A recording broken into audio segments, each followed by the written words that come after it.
These are black throat monitors. Now, they're fairly new as far as they haven't been around humans that often. I mean, these are captive-born, captive-bred monitors.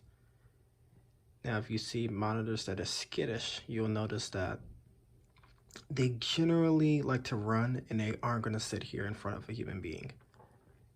And I've had other monitors, such as mangrove monitors, very skittish animals. They like to burrow and hide instantly when they see a human being, but a lot of them are wild caught.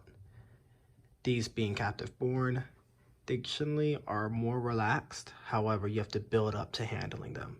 It's not as simple as just, oh, okay, I'm going to go in and just pick them up. It's more, you got to put work into it. So you may hear a lot of people within the reptile community say, oh, I've worked with this animal, I've been working with them, I've been doing this. When they say they've been working with them, it means they've been interacting with them, slowly trying to build up trust between them and the animal. Now, the smaller one, closer to us, his name is DeAndre.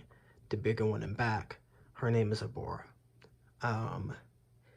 Yes, people may be wondering, can you cohabitate? Can you have monitor lizards cohabitate? It is, for certain species, no. For other species, yes. For black throats, generally you can just monitor to make sure there's not behaviors of aggression or biting or harming each other. For these, I got them as a pair. They pretty much have been relaxed. They don't bother each other. They don't bite. They just literally interact and largely are calm towards each other. I don't ever see any forms of aggression. No head bobbing or tail whipping each other. Nothing. I mean, the most they'll do is mark the territory by pooping in front, but generally they'll poop. When I first got them, if they're afraid. Now, generally DeAndre, the one closer to us, he's laying on a rock that I generally do for feeding, so I tongue feed them. They are capable of eating from tongues. Abora yesterday, she was led on my arm and crawled through my body when I gave her some food. I've only begun to introduce them to hand feeding.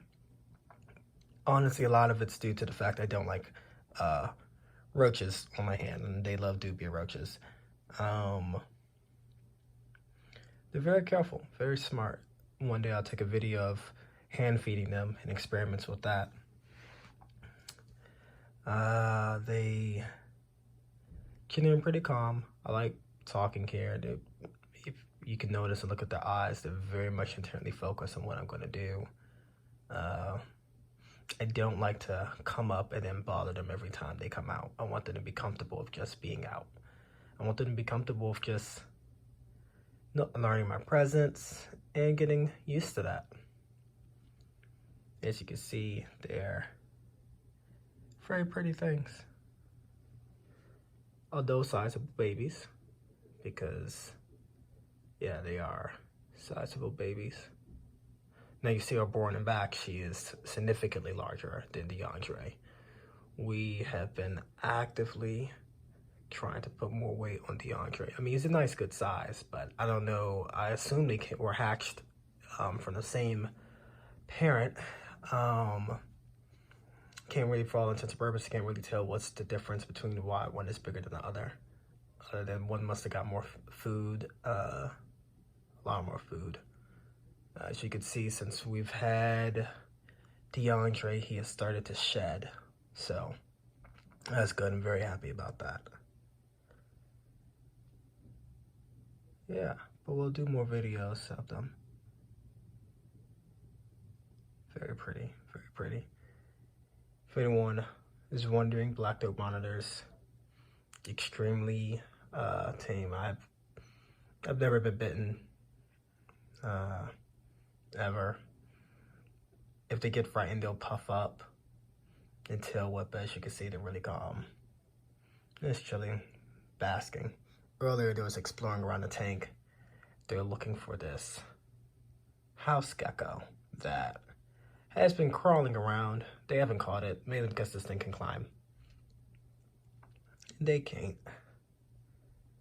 But yeah, very beautiful.